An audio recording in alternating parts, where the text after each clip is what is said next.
ज्ञान और भक्ति, ये दो मार्ग है भगवान को प्राप्त करने के।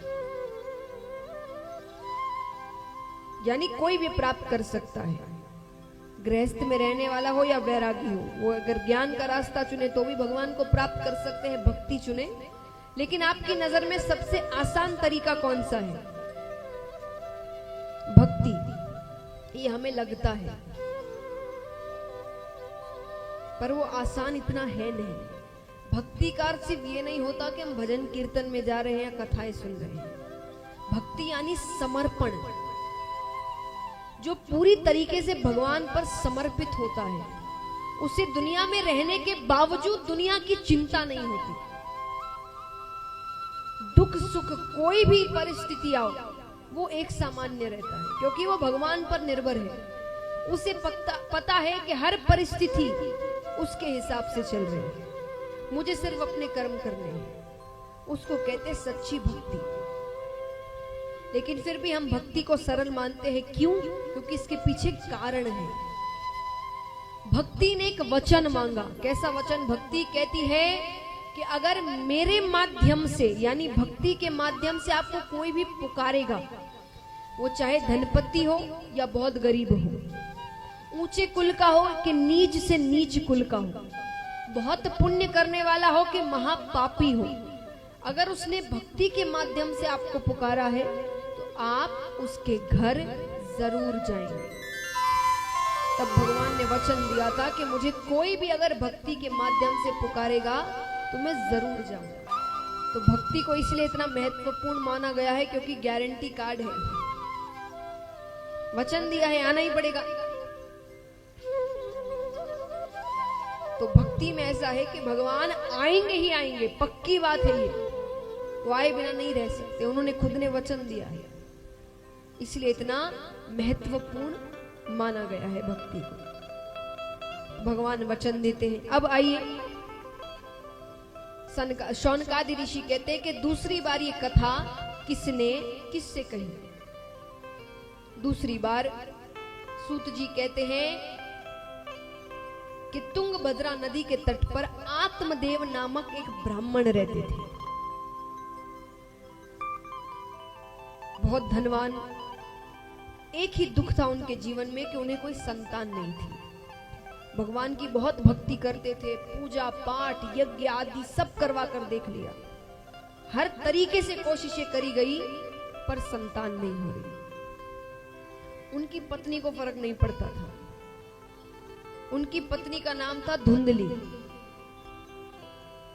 अब यहां पर जितने गुण आत्मदेव में थे उतने अवगुण धुंधली में थे।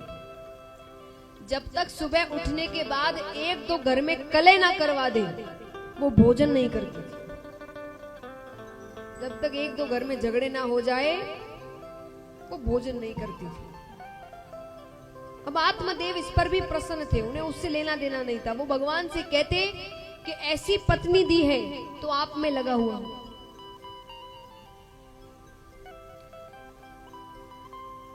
तो वो बड़े प्रसन्न थे। अच्छी दी होती तो उसी के पीछे लगा रहता, ऐसी दी है तो आपकी पूजा पाठ कर रहा हूं, बस मुझे एक संतान चाहिए।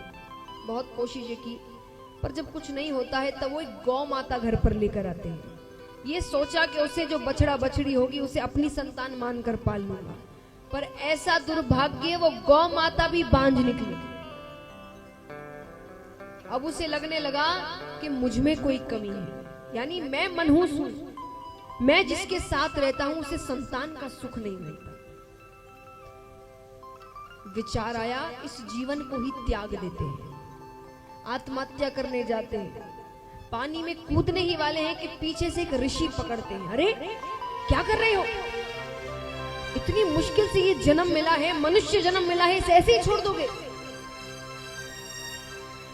वो रोने लग जाता है। वो कहता है आप नहीं समझेंगे, अरे मुझे संतान नहीं है, संतान के बिना जीवन नहीं है।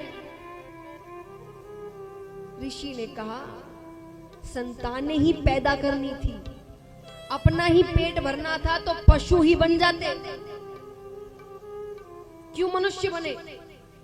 बार बार नहीं पाई ये मनुष्य जन्म की मौज। ये जन्म हर बार नहीं मिलता हर किसी को।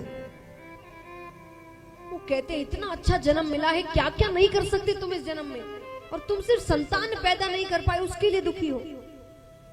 उसने कहा आप नहीं समझेंगे, आप थोड़ी परिवार में रहते हैं, आपको क्या पता परिवार का सुख क्या होता है।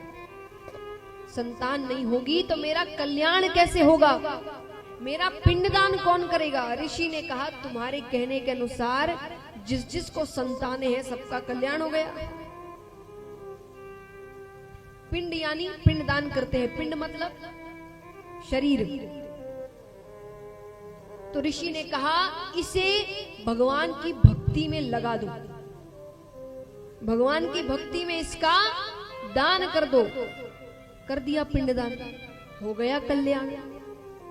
जब खुद का कल्याण खुद कर सकते हो तो किसी और पर निर्भर क्यों हो। पर ये बातें व्यर्थ ही गई, बहुत रोने लग जाते हैं। ऋषि को दया आ गई तो उन्होंने एक फल दिया। उन्होंने कहा ये जाकर अपनी पत्नी को खिला देना, तुम्हें संतान हो जाएगी।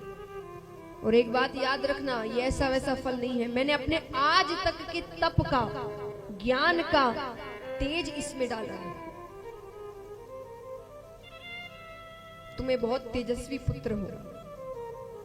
जाते हैं पत्नी को फल देते हैं कि इसे खा लेना, इसे संतान हो जाएगा। पत्नी ने सोचा कहां से लेकर आए हैं, खाने से क्या हो जाएगा। अब वो सोचे क्या पता संतान हो भी जाए, यानी मैं गर्भवती हो जाऊं फल को खाने से, तो 9 महीने तक आना जाना बंद, क्योंकि वो तो घर घर जाकर कले करवाती है। अब कले हो तो यहाँ लड़ाई झगड़े काफी ज्यादा हो जाते। पति मना कर देंगे कि भाई चोट लग सकती है, धक्का लग सकता है, इतनी मुश्किल से संतान हो रहा है। तो 9 महीने तक आना जाना बंद, वो भी सह लिया। तो 9 महीने बाद जो असहनीय पीड़ा होती है उसे कौन सहे, वो मुझसे नहीं होगा। चलो वो भी सह लिया। तो बच्चा होने के बाद 3-4 साल तक तो उसी के पीछे लगे रहे। उसने कहा मुझसे ये सब नहीं होने वाला। इतने में ही उसकी बहन आती है, बहन से उसने सारी बातें करी। बहन ने कहा देखो तुम्हारे पास धन की कमी नहीं, मेरे पास संतानों की कमी नहीं। मैं 1 महीने के गर्भ से हूं। तुम अपने पति से कहो कि तुमने फल खा लिया, तुम गर्भवती हो गई, लेकिन संतान तुम अपनी बहन के घर पैदा करो,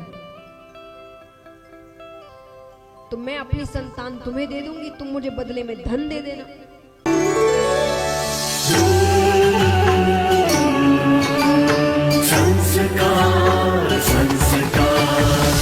संस्कार द चैनल।